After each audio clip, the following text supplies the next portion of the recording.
Les Corses savent, comme je l'ai dit dans mon discours, que depuis 1000 ans, ils sont plantés au milieu de la Méditerranée et qu'ils sont au cœur du vieux conflit entre la chrétienté et l'islam. Et qu'ils savent, les Corses, que l'invasion vient toujours de la mer. Aujourd'hui, nous sommes, les Français et les Corses, face à une même invasion migratoire et nous devons combattre ensemble.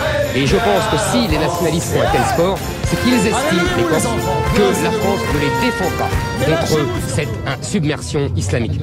Enfin de retour sur le sable corse qu'ils ont foulé voilà 70 ans en libérateurs.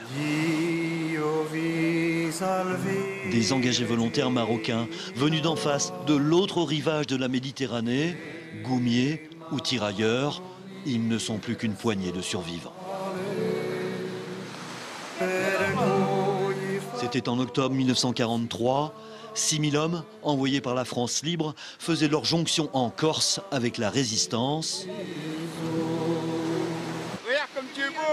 pour jeter à la mer l'occupant. Fier, tellement fier de voir tout ça. L'armée allemande, retranchée dans le nord de l'île, les 14 000 SS de la Reichsführer nazie qui occupaient l'île de Beauté, sont pris au piège. Pour partager cet incroyable pèlerinage, nous sommes allés chercher chez eux les derniers goumiers du Maroc. Venus de leurs montagnes, du Moyen Atlas, ces 7 paysans berbères, âgés de 89 à 105 ans, étaient réunis à Casablanca avec des jeunes. Nous, on a 13 ans. Enfin, on a presque 14 ans. Moi, j'ai 14. 14. Ouais. Donc, ça fait une grosse différence. Hein. Lui au début du siècle et nous à la fin du siècle. Car c'est tout le souci des organisateurs, le ministère des anciens combattants français. Garantir la transmission de la mémoire de cette page d'histoire méconnue. À l'ouvrage, les élèves marocains ou français du lycée Lyoté, un lycée français où l'on enseigne l'arabe. Le monsieur a beaucoup d'expérience, il me racontait des anecdotes. Voilà. Il me disait qu'il y avait un froid très dur, qu'il souffrait beaucoup. Et il me disait qu'il était souvent changé de régiment.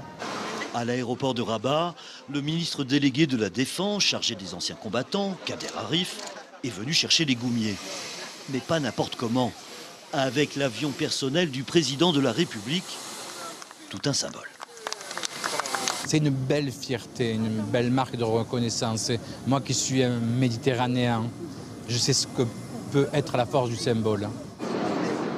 Dépaysement garanti dans cet Airbus de grand standing pour ces soldats de base de notre ancienne armée coloniale. Certains n'avaient jamais même pris l'avion de leur vie. Comme cet homme qui n'en revient pas à l'atterrissage en Corse d'être, dit-il, descendu des étoiles. Au réveil en Corse ce matin, tous les souvenirs se bousculent. Nadir Ali, 93 ans, et une énergie incroyable, raconte comment il a neutralisé baïonnette au canon un orgueilleux soldat nazi, avant d'être blessé dans la bataille du col de Teguim. Et c'est à cet endroit surplombant Bastia, où tant de goumiers sont morts pour la France, que cet après-midi, les vétérans marocains de cette épopée ont reçu les honneurs de la République. Car là-bas, à Saint-Florent, face à la mer d'où ils sont venus, reposent depuis 70 ans en terre de France leurs frères d'armes, ces vaillants goumiers que l'on appelait alors les indigènes. Dans cette nécropole nationale sont enterrés 48 militaires morts pour la France, ici en Corse en 1943. 47 soldats marocains et musulmans, et un officier français chrétien qui les commandait. Il a souhaité être enterré aux côtés de ces hommes, sans aucun signe distinctif.